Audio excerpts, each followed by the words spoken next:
퇴직 후에 반드시 알아야 할 디지털 자산 시대입니다.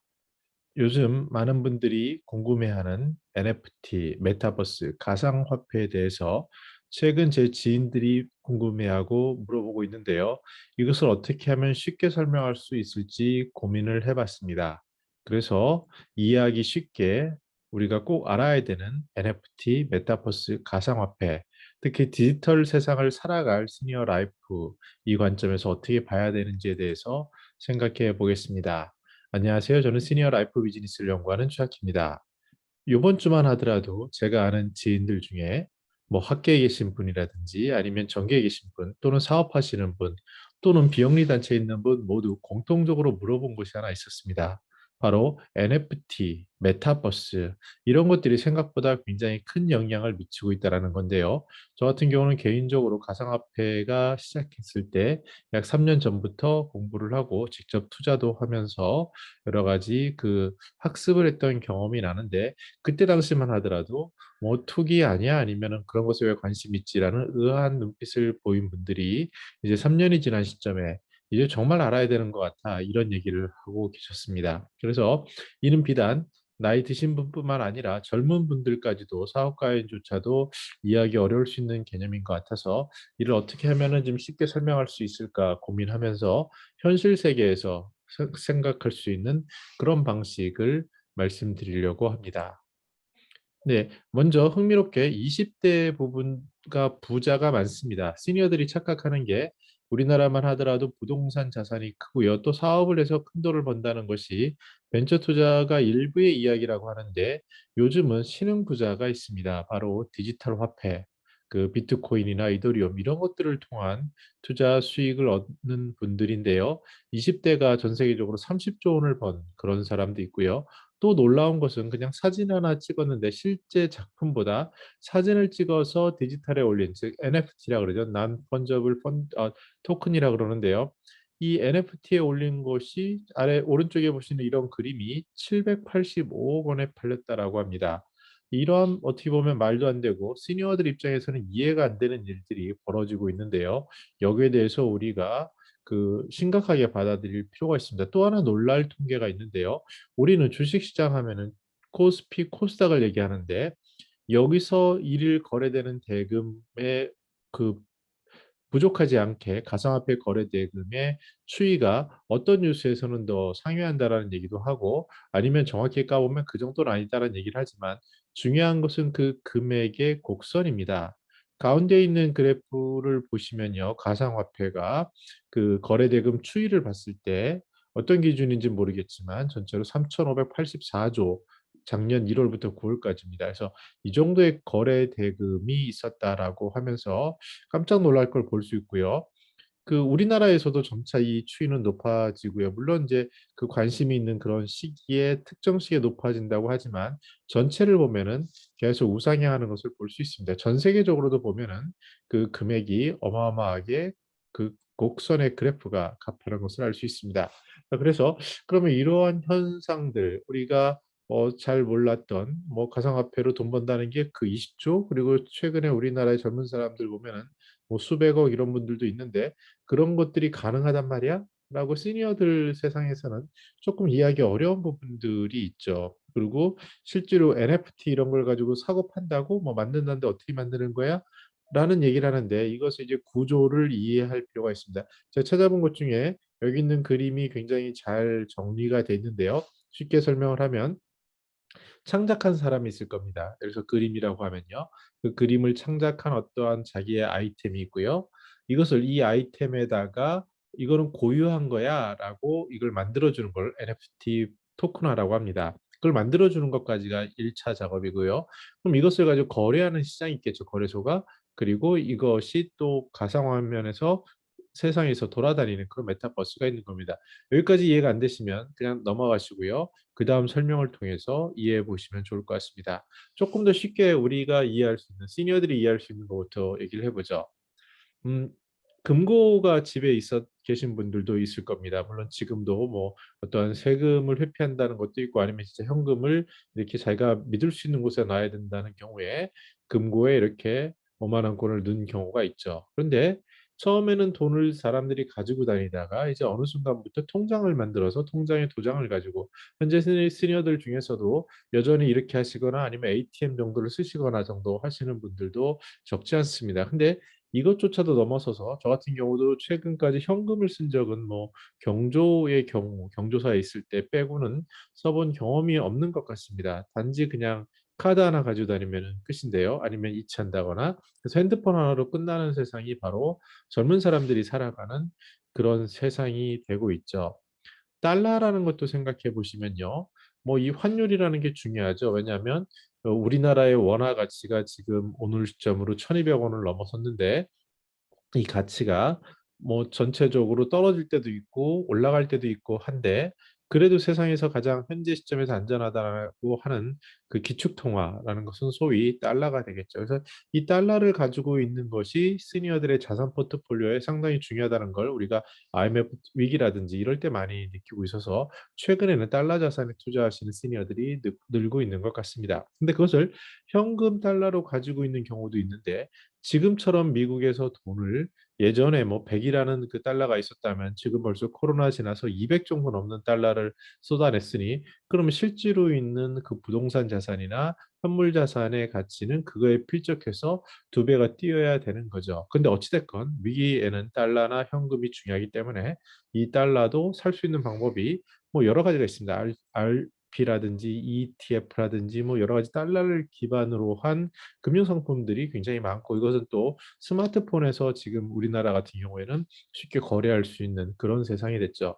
금으로 넘어가 보면요. 금의 인기가 뭐 예전만큼은 강하지 않지만 여전히 골드바를 가지고 계신 분들도 계시고 금도 어느 정도 안전자산으로 일부분 가져야 돼라는 것들이 세계적인 투자자들의 포트폴리오에 있기 때문에 금을 가지고 있는 방법이 여러 가지가 있죠. 뭐 금반지를 집에서 가지고 있는 경우도 있고 또는 금 통장을 만드는 경우 또 거래소 펀드, ETF 이렇게 여러 가지 방식으로 금을 소유하려고 합니다.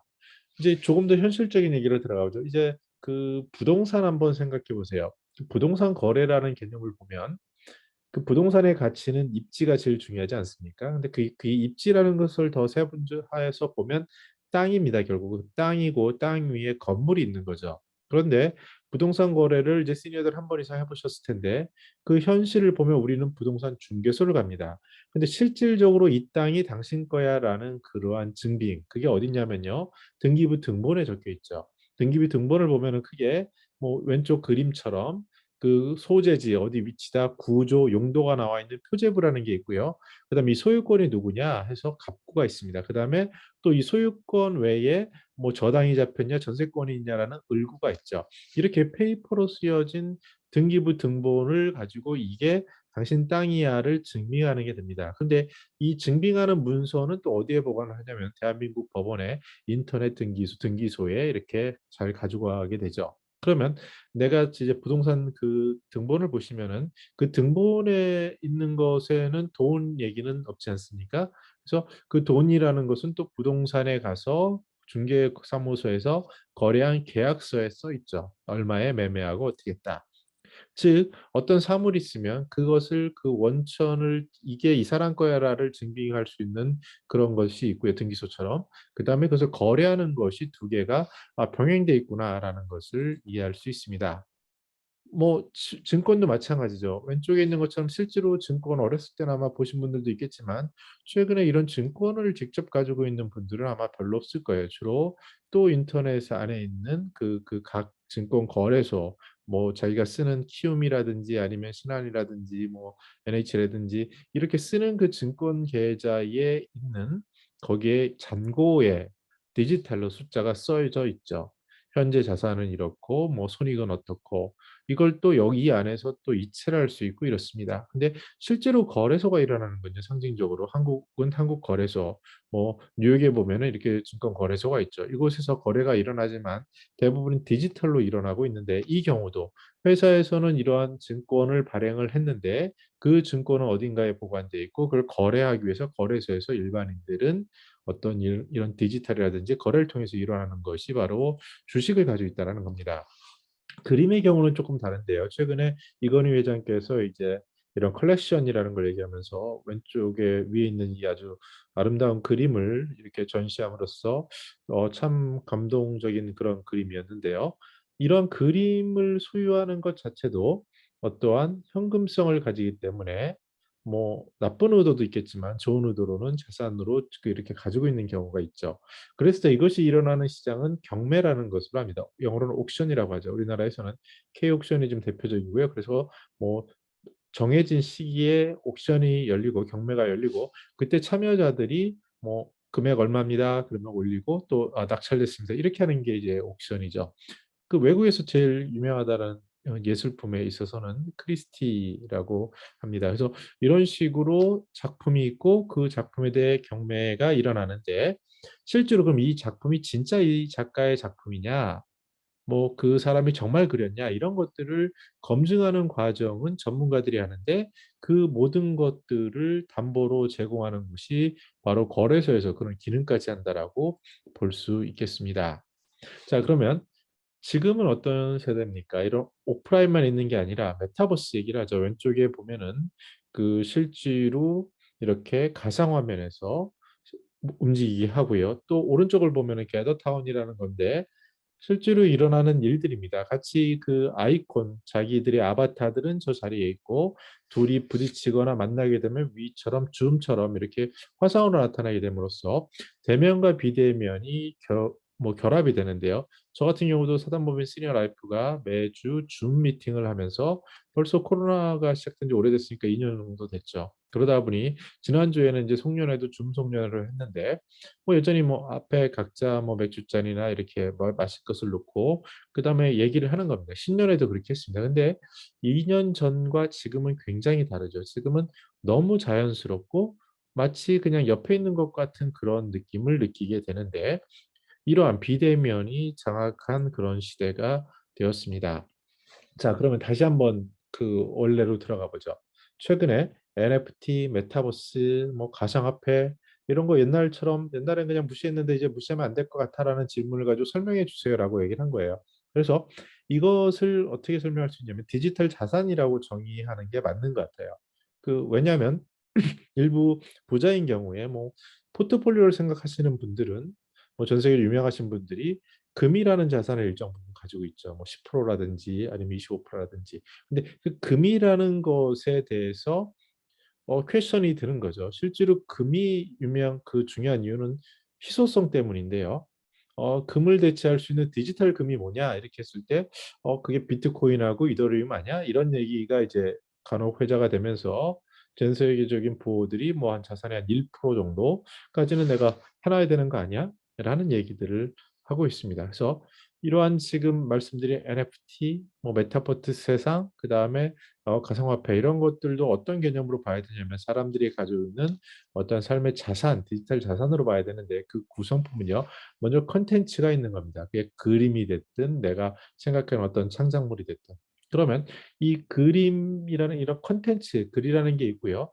유튜브도 마찬가지죠. 제가 동영상을 이렇게 올리면 여기에는 제가 올리는 순간 코드값이 붙습니다. 그래서 그 코드값 안에는 이거는 SLB 채널에 뭐 몇 월 며칠 뭐뭐한 뭐뭐뭐야라고 딱 붙기 때문에 그 영상이 올라간 순간 제가 만약에 뭐 하나 이 속에 음악이라도 잘못 넣게 되면은 그 저작권을 찾아서 이것은 저작권 침해가 있습니다라는 경고가 오는 것으로 해서 제가 이 유튜브라는 플랫폼에서 제가 올린 콘텐츠는 저건 최악희가 한 거야라는 그런 진정성 그것을 인정받게 되는 거죠. 그런 기능을 하는데 이것도 설명을 하면 어떤 식이냐면요. 블록체인이라는 개념을 이해할 필요가 있습니다. 그래서 이 블록체인이라는 것을 이해하고 또 별도로 이것이 또 거래가 되는 그 거래소라는 것 아까 증권도 보셨고 부동산도 보셨는데 실제로 거래가 되는 것들이 있다는 것을 그 연합해서 설명할 필요가 있는데 이것도 제가 좀 조금 설명을 하도록 하겠습니다. NFT라는 거 이제 본론이죠. 난 펀저블 토큰 여기 스펠링은 잘못됐네요. 네, NFT인데 이것은 디지털 아이템의 소유권을 기록하는 암호화 자산이다라고 합니다. 디지털 아이템의 소유권을 기록한다? 그럼 어떻게 하지? 예를 들어서 오른쪽에 그림이 있으면요. 거기다 설명을 다는 거예요. 제목을 달고 설명을 달고 이거 저작자는 최악이야." 뭐 예를 들어서. 그런 식으로 기록을 한 거를 디지털로 하는 거죠. 그림으로 보시면요. 이 그림이 어느 작가의 그림이야라는 것을 알 수 있는 방법이 여러 가지가 있는데 그 아래 본인의 그 낙관을 찍는다든지 자기만이 알 수 있는 암호 코드를 넣는다든지 그런 방식을 하지 않습니까? 마찬가지로 이것을 디지털을 통해서 하는 건데 구체적으로는 이렇습니다. "요새 NFT 그럼 어떻게 만들어?" 그랬는데 굉장히 뭐 "초등학생도 1 분이면 만들어요." 이런 얘기를 합니다. "그럼 뭐가 필요해?"라고 얘기하니까 "디지털 자산, 이미지나 동영상 파일을 준비하세요." 그러면 오른쪽 위에 보시면요. 이렇게 이름 설명 쓰는 게 있어요. 이게 누가 누가 하고 뭐뭐라는 것을 끄적끄적 하는 거죠. 그리고 만약에 요 아래에 있는 그림처럼 그림을 업로드하게 돼서 발행을 하면은 NFT가 된 겁니다. 그럼 여기에 뭐가 더 있냐면요. 내가 그린 이미지, 동영상 파일이 있고요. 이것을 올리게 해 주는 이렇게 이름을 쓰게 하고 이걸 만들어서 발행하게 하는 플랫폼이 있겠죠. 그걸 NFT 플랫폼이라고 하는데 뭐 크래프터, 스페이스, 오픈시 여러 가지가 있는데 이거는 여러 가지 뭐 아무 데나 할 수 있는 거죠. 이런 기술은 굉장히 어려운 게 아니기 때문에 뭐 카카오톡도 하고 심지어 그 가상화폐 거래소에서도 이런 것들을 하고요. 그래서 그런 플랫폼을 어디로 할 거냐, 즉 내가 어디 거래소를 할 거냐의 문제가 되는 거죠. 그래서 기술적으로 아니면 따로 내가 할 거다라고 했을 때는 개인이 가지게 되는 거고 그럼 개인이 가지면은 지갑이 필요하니까 디지털 자산 지갑이라는 게 필요하겠죠. 내가 만들었으니까 내가 보관하기 위해서 또 그걸 하는데 예전에 가상화폐 거래할 때도 그것이 뭐 굉장히 중요한 것처럼 느껴졌지만 어느 순간 거래소가 큰 거래소들이 생기면서 그 안에서 거래를 하면은 제가 만약 삼성전자 증권을 가지고 있지 않아도 삼성전자의 주주라는 것을 거래소에서 확인해 주는 방식으로 마찬가지로 내가 디지털 자산 지갑이 없더라도 내가 그 플랫폼을 어느 거래소를 쓴다면 거기서 들어가서 내가 이거 만든 것을 증명해 주는 그런 식의 것들로 쉽게 만들 수 있는 것이 NFT 플랫폼이라고 할 수 있습니다. 그럼 이렇게 만들어 놓은 거랑 거래는 별개로 보셔야 돼요. 이렇게 만들어 놓은 거를 어디선가 거래를 해야 되잖아요. 그것은 거래소라는 건 뭡니까? 사람이 모이는 거죠. 아까 그 그림을 봤을 때 경매장이라고 했을 때 그 경매장에 모여야 돼요. 만약에 SK텔레콤에서 만들면 텔레콤에서 만든 그 사람들이 쓴 핸드폰이 오는 사람들이고요. 뭐 빵가게라면 그 빵가게에 오는 사람들, 즉 누가 더 마케팅을 잘해서 오게 하느냐가 거래소죠. 물론 정부에서 만들 수 있는 공적인 거래소도 있겠지만 아직까지는 그 단계 전이기 때문에 누가 더 파워풀하게 그 거래소를 만들어 누가 더 사람을 많이 끌어오느냐로 결정이 되겠죠. 근데 제가 봤을 때는 이게 돈의 개념으로 가면은 디지털 화폐로 연동이 되니까 그럼 디지털 화폐의 대표인 비트코인, 이더리움 이런 것들의 거래소가 일어나는 뭐 우리나라로 치면 뭐 업비트라든지 코인원이라든지 이런 곳이 되겠죠. 그곳에서 NFT 거래소를 만들 때 거래의 확률이 높아질 수 있을 것 같습니다. 또는 실물의 아트 그 갤러리 뭐 이런 것들이 거래되는 그 옥션, K옥션이죠. 거기서 만든 그곳이 바로 실질적인 NFT 거래소로서 가장 큰 영향력을 가질 수 있다라는 것을 우리들이 쉽게 상상해 볼 수 있습니다.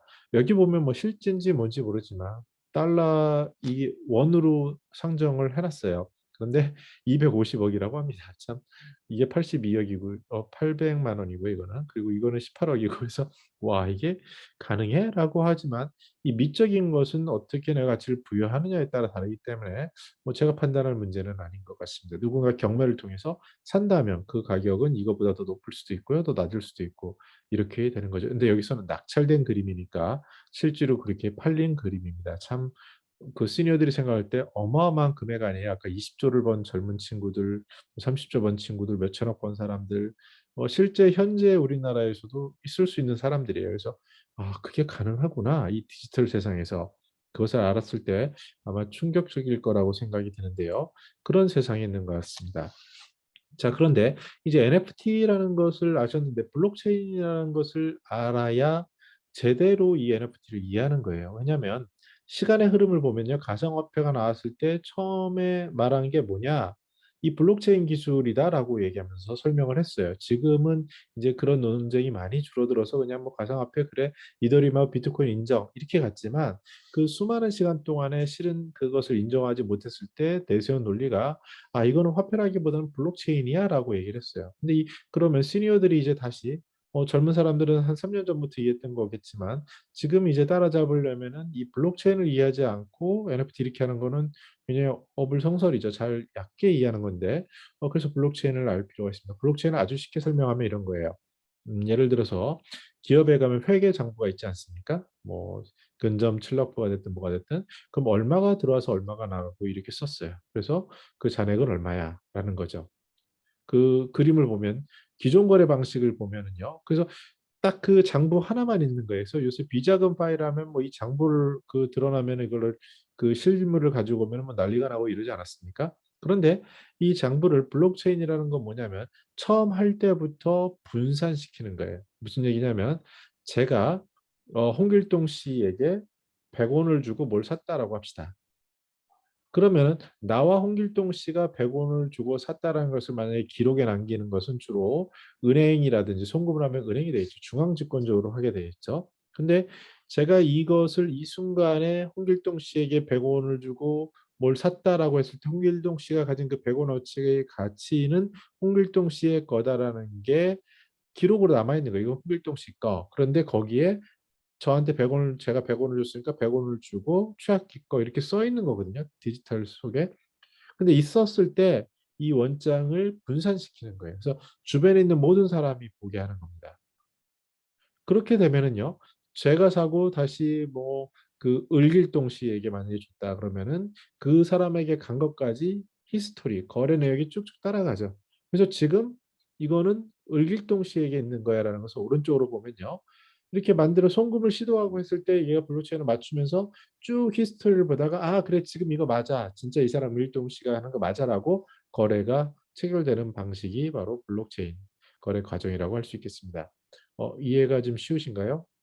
어려울 수 있겠지만 다시 더 쉽게 얘기하면 옛날에는 원장이라는 하나의 회계 그 출납부가 하나가 있었는데 이것은 쓴 사람과 그 본 사람만 만약에 볼 수 있거나 둘만 가지게 되면 하드 카피를 두 장만 가지게 되고 공증을 하게 되면 공증으로 가지게 되고 이런 그 오프라인에서는 한계가 있지 않습니까? 그래서 심지어 예전에는 뭐 이렇게 나뭇가지 같은 걸 부러뜨려서 두 개를 결합했을 때 이거를 확인하는 이런 방식이라고 한다면 이게 이제 오프라인 방식으로 한다면 온라인 방식에서는 처음부터 그냥 이것을 다 기록을 해서 전 네트워크에 깔아버리는 거예요. 분산시키는 거예요. 그러면은 모든 사람들이 아 저거에 대해서는 했어라는 걸 다 아는 거죠. 그 아는 걸 가지고 추적을 함으로써 거래를 추적하다가 나중에 그럼 이거 원래 주인이 맞아라고 블록체인을 맞추다가 아 맞구나 하고 거래가 되는 그런 방식이라고 이해하면 될 것 같습니다. 그래서 이거를 분산화한다라고 합니다. 그래서 투명성을 확보한다라는 개념으로 이해합니다. 그래서 처음에 나왔을 때 이런 블록체인에서 크게 두 가지 종류가 있다라고 얘기했어요. 퍼블릭, 그러니까 공공적인 거냐, 프라이빗인 거냐. 이 공공적인 것은 누구나 볼 수 있고 그 구분도 안 되고 그러니까 누구에게 오픈된 거예요. 그래서 이 대표적인 게 비트코인, 이더리움 방식인 거예요. 그리고 나중에 사적으로 자 이거는 뭐 굳이 모든 사람에게 할 필요 없고 내가 뭐 어떤 소모임을 만들었는데 내가 뭐 이 특정 그룹하고만 할 거야라고 하는 것을 프라이빗 블록체인이라고 하겠죠. 근데 이것들도 계속 활성화되면서 이제 오늘 시점에서 올린 건데요. 뭐 우리나라 한 그 코인원이라는 곳에서의 거래 대금인데 순서를 보면은 당연히 비트코인 거래가 좀 많고요. 그다음에 이더리움 뭐 이 두 개는 퍼블릭 블록체인이라고 하고 XRP 이거는 프라이빗 블록체인이라고 하는데 쭉 있습니다. 그래서 실제로 뭐 그 테슬라에서 그 주위 말하는 네, 그 도지코인 뭐 이런 것들도 얘기를 하는데 그런 것들에 대해서 뭐 헷갈릴 수 있겠지만 알트코인이라고도 하고 잡코인이라고도 하는데요. 어찌됐건 중요한 것은 공적으로 인정받은 코인은 비트코인하고 이더리움 정도는 안정적이겠구나라고 시니어들은 쉽게 이해하면 될 것 같습니다. 그 이유는 워낙에 거래 금액도 많고 이미 이 가상세계에서 이 두 개가 기축통화 역할을 하기 때문이다라고 이해하면 됩니다. 마치 달러 그리고 유로화 이거 가지고 거래하는 것과 비슷하겠구나라고 생각하시면 됩니다. 그런데 이게 자산이기 때문에 또 어떤 문제가 생기냐면요. 비트코인의 가격이 달러로 연동이 일단 기본적으로 돼 있고요. 그러면 이 달러에 따라서 또 우리나라의 환율과 연동이 되죠.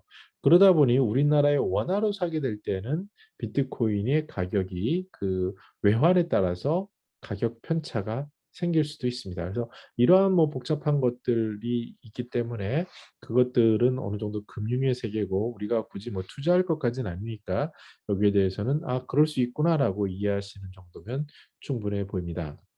근데 중요한 것은 급증하는 NFT 거래 대금입니다. 이 속도가 굉장히 가파르죠. 생각해 보세요. 오프라인에서 생활할 때랑 온라인으로 생활할 때, 디지털로 생활할 때 이 비중이 점점 디지털이 높아지고 있지 않습니까? 가장 쉽게 온라인 거래 대금이 오프라인 거래 대금보다 뭐 아직 뭐 초반에 했을 때는요 10% 미만일 때가 있었어요. 5% 이럴 때도 있었습니다. 근데 지금은 뭐 30% 이상 넘어가고 있고요. 뭐 음식을 시켜 먹는 거 보더라도 나가서 먹는 건 코로나 때문이긴 하지만 시켜 먹는 것 이걸 비교해 보셔도 아마 아실 거예요. 마찬가지로 그 NFT에 있어서 거래 대금도 점차 늘어나면서 특히 이제 그럼 여기 어디에 어떤 것들이 관심이 있느냐 하니까 영역을 넓히는 거죠. JYP 같은 하이브 같은 어떤 음반 이런 데에서도 하고요. 옥션에서도 당연히 하겠죠. 그리고 아프리카 TV 이런 데서도 뭐 BJ 콘텐츠 기반의 이런 마켓을 출시한다. 즉 독창적인 콘텐츠를 가진 것들을 모두 NFT화 할 수 있는 거죠. 제가 지금 찍은 이 영상도 유튜브에서는 NFT라고 볼 수 있어요. 왜냐하면 저 영상에는 최아키가 몇 월 며칠 어떻게 해서 언제 업로드했어라는 게 꽂혀 있기 때문에 아 저거는 저 사람이 한 거에 맞다는 것을 유튜브를 쓰는 생태계에서는 쉽게 체크가 가능하거든요. 그래서 이제 그것을 가지고 자산화하는 거래 방식은 유튜브에서는 제가 이거를 보신 분들의 그 광고 수익을 저에게 나눠주는 것으로 자산화를 하는데 제가 만약 이걸 NFT를 찍는다고 하면요. 아까 본 것처럼 플랫폼에서 NFT로 등록을 하는 순간 이게 만약에 거래소로 가서 뭐 그럴 일은 없겠지만 누군가가 여기에 특별한 가치를 부여한다고 한다면 그때는 이것이 금액으로 거래될 수 있는 그러한 현실이기 때문에 시니어들에게 이것은 굉장히 새로운 영역이고 새로운 가능성이라고 볼 수 있습니다. 사실 앞에서 이 그림이 제일 한국 인터넷진흥원에서 나온 리포트가 제일 잘 정리한 것 같아요. 창작자, 디자이너, 우리 같은 시니어들이요. 어떤 컨텐츠를 만들면 그 컨텐츠를 NFT 토큰화하는 겁니다. 토큰화에는 누가 언제 뭐 했어라는 것을 기록할 뿐만 아니라 이것을 트래킹했을 때, 추적했을 때, 저 사람이 맞아라는 것까지도 블록체인 기술로 보호해 주는 거라고 할 수 있고요. 그다음에 한쪽에 필요한 것은 이것을 누군가 돈으로 거래하기 위해서는 플랫폼이 필요하겠죠. 주로 이제 옥션 플랫폼이라고 해서 경매 플랫폼이 됩니다. 그래서 트레이딩하는 플랫폼이 필요하고요. 그리고 이것을 가지고 내가 만약에 메타버스를 만들어서 그 안에다가 올려놨다. 그러면 아이템샵, 아바타 패션샵, 메타버스 화폐 이렇게 되는 거죠. 혹시 이렇게 저 딴에는 쉽게 설명을 한다고 했는데 혹시 이해가 안 되시면은 뭐 굉장히 좋은 영상들이 많이 있으니까 찾아보시는데요. 크게 정리할 것은 이겁니다. 뭐냐면 디지털 공간이 오프라인 공간만큼은 아니어도 점점 강화되고 있다. 코로나 때 경험하고 있지 않습니까? 그러면 이 트렌드가 계속된다고 한다면 제가 줌으로 이렇게 찍고 만나는 것처럼 그 비대면 메타버스 세상도 커지지 않을까라는 게 첫 번째죠. 두 번째, 컨텐츠를 저같이 이렇게 유튜브 컨텐츠가 됐든 뭐가 됐든 자기가 뭐 그림을 하나 그렸던 그것을 사진을 찍어서 또는 동영상으로 NFT 그 플랫폼에서 올리는 순간 여기에 그 설명이 붙잖아요. 유튜브 컨텐츠처럼 이건 몇 월 며칠 누가 했다라고 해서 그럼 자신들의 누군가의 창작자의 모든 것들 기록물들 이런 것들이 품질과 개성을 담은 컨텐츠가 되는 거죠. 그러면 이것으로 끝나는 게 아니라 이걸 만약에 거래소로 옮기게 됐을 때 또는 메타버스의 상점의 아이템으로 팔았을 때 즉 내가 목공을 해서 뭐 하나를 만들었어요. 그래 가지고 벼룩시장에서 팔았어요. 그래서 돈을 벌 수 있지 않습니까? 근데 이때 한계는 뭐냐면 내가 만든 것을 벼룩시장에 갔는데 벼룩시장이 규모가 얼마가 되는지에 따라서 내 한계가 그리고 그 시점에 누가 왔는지에 따라서 팔고 못 팔고가 결정이 되죠. 그래서 이것을 온라인에 올려놓고 파는 방식을 했는데 더 나아가서 이 NFT라는 것은 내가 한 거, 야, 이건 맞아, 나밖에 안 한 거야라고 딱 찍어서 일련 번호나 이런 걸로요. 증빙을 해주고 이것을 거래소인데 디지털 화폐가 운영되는 그 거래소에 올려놓음으로써 경매 방식으로 올라가게 되는 그런 거가 되겠죠. 그래서 더 확장된다라고 볼 수 있습니다. 근데 이것이 시니어 삶에 주는 것은요, 크게 하나는 자산 포트폴리오 관점에서 봐야 돼요. 왜냐하면 많은 시니어들 자산가들 제가 만난 분들은 주로 뭐 부동산 자산이 80%니까 부동산으로 뭐 몇백억 되신 분들은 어렵지 않게 볼 수 있어요. 또 사업으로 운이 좋게 아주 소수지만 뭐 투자를 받았을 때 우리 때만 하더라도 돈의 가치가 있으니까 100억 미만 이런 사람들도 쉽게 볼 수 있어요. 그런데 최근은 세상이 바뀐 겁니다. 이 가상화폐가 되면서 조 단위가 되고 천억 단위가 됐어요. 이게 놀라는 거죠. 왜냐하면 그 가장 큰 근저에는 시간이 흘렀기 때문에 화폐의 가치 때문에 이런 일이 생겼지만 두 번째는 디지털 세상으로 되면서 그 폭이 늘어나서 예전에 알았던 사람들보다 지금 접근할 수 있는 액세스가 더 많기 때문에 활성화되는 거죠. 그래서 이러한 디지털 자산이라는 개념을 가져야 되는데 세계적인 뭐 자산가들도 앞에서 말씀드린 것처럼 다른 것 말고 저도 뭐 확실하게 말씀드릴 수 있는 거는 전문가는 아니지만 그래도 이미 세상이 그렇게 돌아가니까 그 비트코인이나 이더리움 정도는 진짜 달러와 같은 기축통화의 그 역할을 하기 때문에 이것들에 대해서 최소한 1% 정도의 자산 포트폴리오는 가지고 있어야 되는 거 아니야? 뭐 마치 금을 가지고 있는 것처럼. 그런 이제 생각을 할 필요가 있다라는 거고요. 두 번째는 저처럼 이렇게 유튜브에 올리거나 아니면 자기의 창작 생활을 하시는 분들이 그 컨텐츠에 대해서 가치를 평가받을 수 있는 일이 생긴 겁니다. 게임도 요새 어떤 게임 회사의 주가가 높냐면요. 게임을 하면서 돈을 버는, 그러니까 플레이 투 언이라고 하는데 게임을 하면서 돈을 버는 회사의 가치를 굉장히 높게 쳐줍니다. 똑같이 저는 라이프 투 언이라고 말을 만들어 봤는데요. 내가 살아가는 삶을 기록하고 그 속에서 나온 부산물들을 기록한 것들이 어느 순간 돈이 되는, 제가 마치 뭐 구독자도 아직 적고 하지만 누군가가 봐줘서 그것이 아주 적은 금액이지만 광고 수익료를 이렇게 오고 또는 그것을 보고 그것을 그 어프리시에이트 한다고 해서 인정해서 저에게 무슨 문의를 한다거나 그래서 그것이 수익으로 연결되거나, 즉 제가 디지털에서 하는 모든 활동들은 기록되고 축적되고 제가 한 것이라는 것을 검증할 수 있는 확실한 방법들이 많이 생기기 때문에 제가 숨 쉬고 만들어가는 이 순간이 라이프가 투 언이 되는 그런 삶의 창작과 자산화가 이루어지는 그런 것이라고 할 수 있겠습니다. 네, 오늘 이렇게 급하게 영상을 만든 이유는 아주 놀랍게 이번 주에 무려 그 다른 삶의 정황이었는데 뭐 정치, 경제, 문화, 사회, 심지어 뭐 비영리 이런 있는 분들도 야, 그 메타버스가 뭐고 아니 그 NFT가 뭐고 이렇지라는 질문을 하신 것을 보고 물론 그것의 근저에는 아마 3프로 TV에서 나온 그러한 경제 대담이 굉장히 컸던 것 같고요. 그것을 통해서 느낀 것들이 있었던 것 같은데 점차 이렇게 시니어 삶에 있어서 디지털 그리고 디지털 자산은 무시할 수 없는 우리 삶에 꼭 필요한 것이 되고 특히 이제 다른 걸 떠나서 이런 용어 정도는 이해해야 되고 그 기본의 근저를 이해해야 젊은 사람들과 얘기할 수 있고 그 우리들이 바라보는 젊은이들이 생각한 것보다 훨씬 더 대단할 수 있는 그런 것들을 엿볼 수 있는 그런 시간이 아닐까 생각해 봤습니다. 네, 혹시 제가 놓친 부분이나 부족한 부분이 있으면 댓글로 알려주시고요. 저는 더 나은 시니어 삶 공동체를 연구합니다. 감사합니다.